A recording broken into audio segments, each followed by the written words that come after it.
आमर एठी काटी खाती नहीं बांटी खाती आम गृहस्थ जीवन में काटी खाइबा अभ्यास नहीं बांटी खाइबा अभ्यास अच्छे बुंदिया मिठाई नहीं बंधु आसे कौन पे ना गोटे बुंदिया मिठाई को भांगीदे 100 लोक हम गोटे गोटे बुंदिया बांटी हम आम संस्कृति नाला केक काटी खाइबा किए शिखेला मुझे कहीपरि ना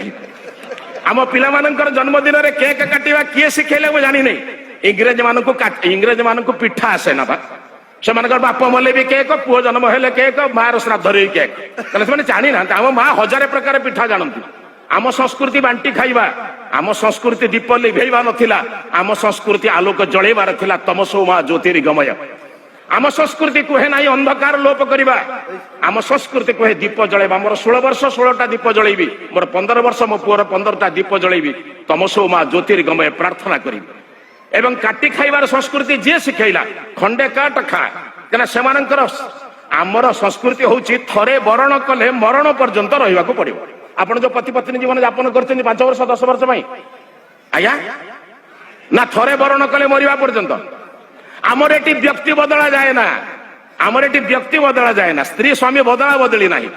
जो मानकर बदला बदली थिला से माने कटाकटी करी खांती माने से बापू को काटिले माँ को काटिले भाई को काटिले शेष आउ कहीं नाहंती स्वामी स्त्री 2 जन परस्पर 3 वर्ष 5 वर्ष कटाकटी हो गले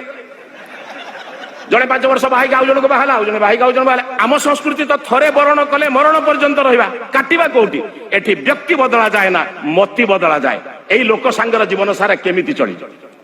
ए स्त्री सहित केमिति चलैबी स्वामी सहित केमिति चलैबी व्यक्ति बदला जाए ना मति बदला जाए बुद्धि बदला जाए व्यवहार बदला जाए आदर्श गृहस्थ जीवन जानिबा दरकार मते प्रभु जहा देइछंती ताकू नै चलिबी भलरे चलिबी बदलैबार नाही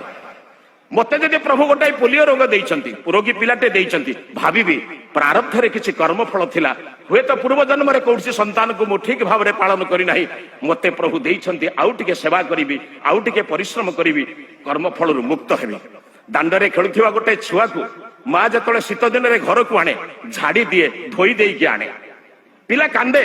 किंतु पिला कांदिले भी माँ जाने जदि परिष्कार न करी ताहले पिला को जो चर्म रोग हम राति से शोब ना कि मते शुआई दबनी ठीक सेमती प्रभु तमेव माता च पिता तमेव कहूँ ना वेदर मंत्र कहूँ तंगहीन पिता वसु माता शतक्रत बभूवित अधाते सुम्रमी वही हे प्रभु तमे जदि मते माँ भाव बापा भाव यही दायित्व देच मुझे निर्वाह कर